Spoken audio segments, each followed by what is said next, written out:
Hello everyone, welcome to back my channel. स्वागत है दोस्तों आपका मेरे चैनल में। आशा करते हैं आपको हमारी जो प्ले लिस्ट है और जो हम लोग सीरीज स्टार्ट किए हैं AIB 17 एग्ज़ाम के लिए, वो आपको काफ़ी ज़्यादा पसंद आ रही होगी। और अगर आपके मन में कोई भी सुझाव है तो दिए गए कमेंट बॉक्स या दिए गए व्हाट्सएप नंबर पर हमसे संपर्क कर सकते हैं। और अगर आप चैनल पहली बार है तो चैनल जरूर सब्सक्राइब कीजिए। टॉप 5 इंपॉर्टेंट लैंडमार्क जजमेंट के हम लोग सीरीज स्टार्ट किए हैं, जो जिसका आज 9वां दिन है। अगर आपने पुराने वीडियो नहीं देखा है तो आप प्ले लिस्ट में जाकर उसको देख सकते हैं। चलिए शुरू करते हैं। जो क्वेश्चन नंबर जो 16 है वो क्या कह रहा है उसको पहले हम लोग समझ लेते हैं। पहले इसको हम लोग हिंदी में समझते हैं कि वो लोगों की डिमांड सर हिंदी में भी एक्सप्लेन कीजिए, तो वो भी हम लोग आज के वीडियो में करेंगे। सबसे पहले देखते हैं इंग्लिश में कि which of the following is true with the respect to the recent Supreme Court judgment on GST council. Question ये कह रहा है कि GST परिषद पर हाल ही में कोर्ट के फैसले के संबंध में कौन सा सही कथन यानी कौन सा स्टेटमेंट सही है। तो जो उसका ऑप्शन है पहला है कि एक ऐसा कोई प्रावधान है जो बताता कि GST काउंसिल के सभी निर्णय बाध्यकारी होंगे, ऑप्शन ए। ऑप्शन बी है कि GST परिषद के सभी निर्णय बाध्यकारी होंगे, ऑप्शन सी। माल और सेवा कर GST परिषद की सिफारिश से प्रेरक मूल होंगी, या option D both A and C. तो जिसका सही आंसर है, इसका सही आंसर है answer D both A and C. तो इसको आपको टिक कर लेना है। जो ए कह रहा है कि ऐसा कोई प्रावधान नहीं जो यह बताता हो कि GST काउंसिल के जो सभी निर्णय बाध्यकारी होते हैं। और ये क्वेश्चन का अर्थ, ये क्वेश्चन का मतलब ये है कि GST परिषद में हाल में कोर्ट के किस फैसले संबंध में कौन सा कथन सही है। तो आशा करते हैं ये आपको क्वेश्चन समझ में आ गया होगा। चलते हैं नेक्स्ट क्वेश्चन में। जो नेक्स्ट क्वेश्चन कह रहा है कि in the landmark case of the Kashi versus inspector of police the supreme court held. हाल ही में काशी बनाम इंस्पेक्टर ऑफ पुलिस के ऐतिहासिक मामले में सुप्रीम कोर्ट ने कहा। ऑप्शन उसके हैं, वो जरा हम लोग देख लेते हैं। पहला ऑप्शन है कि कोविड के दौरान सीमा अवधि का विस्तार धारा 167(2) CRPC के तहत उल्लेखित अवधि की गणना के लिए लागू नहीं है और अभियुक्तों की डिफॉल्ट जमानत के अधिकार को प्रतिबंधित नहीं करेगा। इंग्लिश में समझ लेते हैं कि extension of limitation period during the covid is not applicable to compute the period mention under the section 162 subsection 2 CRPC and shall not be restricted the right to default bail of accused। Second option है कि Covid के दौरान सीमा अवधि का विस्तार गणना के लिए लागू है। धारा 167(2) CRPC के तहत उल्लेखित अवधि अधिकारों को प्रतिबंधित करेगा आरोपी की डिफॉल्ट जमानत।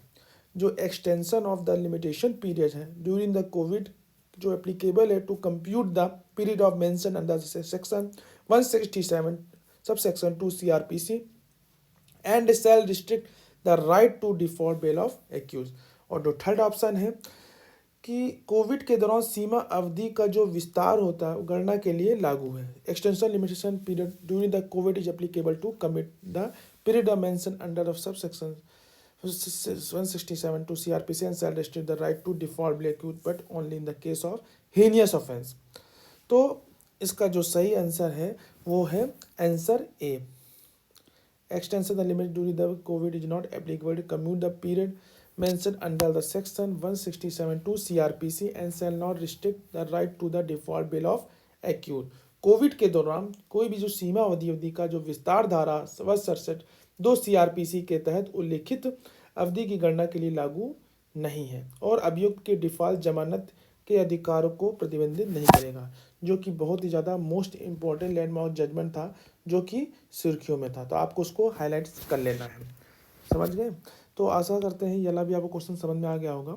चलते बढ़ते हैं नेक्स्ट क्वेश्चन में। जो नेक्स्ट क्वेश्चन कह रहा है कि Supreme Court of India in a 2020 landmark judgment held that the short service commission women officer in the Indian army are entitled to permanent commission and that they have to be considered for the same irrespective of they having exceed 14 year of service which is the this judgment। हाल ही में भारत के सर्वोच्च न्यायालय ने 2020 के एक ऐतिहासिक फैसले में कहा कि भारतीय सेना में शॉर्ट सर्विस कमीशन वाली महिला अधिकारी स्थायी कमीशन की हकदार है और 14 साल की सेवा से अधिक होने के बावजूद उन्हें उसी के लिए विचार करना हो। यह कौन सा फैसला था जो कि बहुत ज़्यादा इम्पोर्टेंट था, इसको आपको आईएमपी कर लेना है। ये लेटेस्ट लैंडमार्क जजमेंट है। तो इसका जो ऑप्शन है वो देख लेते हैं। पहला है secretary ministry of defence versus Babita Punia, second है Vinita Sharma versus Rajesh Sharma, third option है अरुणाचला गौंदार वर्सेस पुन्ना स्वामी और लास्ट है प्रभा वठी बनाम कमलेश। तो जिसका सही आंसर है answer A, secretary ministry of defence Babita Punia. तो इसका आपको आंसर क्या करना है, secretary ministry of defence Babita Punia, जो कि बहुत ज़्यादा फेमस लैंडमार्क जजमेंट था, जो कि 2020 में कोविड के समय आप लोग सुने होंगे, ये बहुत ज़्यादा फेमस था। तो इसको आपको हाईलाइट कर लेना। तो इसका आंसर होगा ए। चलिए बढ़ते हैं नेक्स्ट क्वेश्चन। जो नेक्स्ट क्वेश्चन है ये आप बात कर रहा है कि सेक्शन 80, जो सेक्शन 80 है वो एक्सीडेंट से रिलेटेड है, ठीक है। तो उसमें जो फेमस जो केस था, जो हाल ही में सुर्खियों में भी था, और मतलब सुर्खियों में कैसे, मतलब कि जितने भी हमारे जुडिशरी एग्जाम थे उसमें भी पूछे गए थे। तो उसका जो सही आंसर आपको टिक करना है टुंडा वर्सेस रेक्स। ये आप लोगों ने बहुत सारे अपने जो 3 ईयर और 5 ईयर लॉ में भी पढ़ा होगा। तो ये आपको इसमें बस याद रखना है कि सेक्शन 80 किससे रिलेटेड है, एक्सीडेंट से, और टुंडा वर्सेस रेक्स में। नेक्स्ट क्वेश्चन में पढ़ते हैं। नेक्स्ट क्वेश्चन ये कह रहा है prevention of corruption act not respective not applicable to FI before 2008 amendment Supreme Court. भ्रष्टाचार निवारण अधिनियम पूर्वव्यापी नहीं है, 2000 के संशोधन से पहले एफआईआर पर लागू नहीं। सुप्रीम कोर्ट किसमें बात की गई थी? तो इसका ऑप्शन क्या होगा? ऑप्शन है both A and B, section 17A। और किस केस में कहा गया था? State of Rajasthan versus Tajmahal Chaudhary 2022, जो कि बहुत ज़्यादा मोस्ट इम्पोर्टेंट था। तो आपको इस केस में किसमें क्रिटिक करना है? सेक्शन ए में, सेक्शन 17A, जो कि हमारा प्रिवेंशन करप्शन एक्ट में 17A में है। और केस किस में था? State of Rajasthan Tajmahal Chaudhary versus 2022। तो ये जो जितने भी हम लोग लेटेस्ट लैंडमार्क जजमेंट बात कर रहे हैं, जो हाल ही में 20, 21, 22 में जो चल रहे हैं उसमें, तो और इस तरह के जो क्वेश्चन आपको AIB 17 के जो एग्जाम में बहुत ज़्यादा हेल्पफुल होंगे।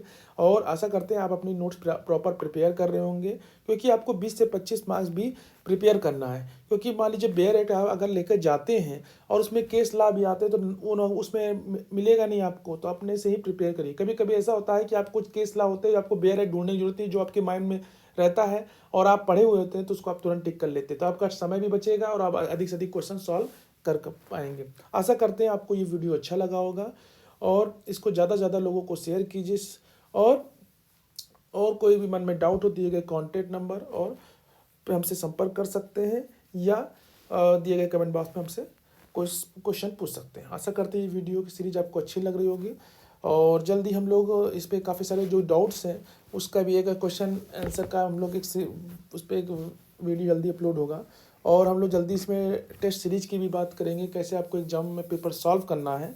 तो आप सबकी जो भी राय है वो आप दिए गए कमेंट बॉक्स में आप हमसे पूछ सकते हैं। ऐसा करते वीडियो आपको अच्छा लगा होगा। तब तक मिलते हैं नेक्स्ट वीडियो में, तब तक के लिए धन्यवाद।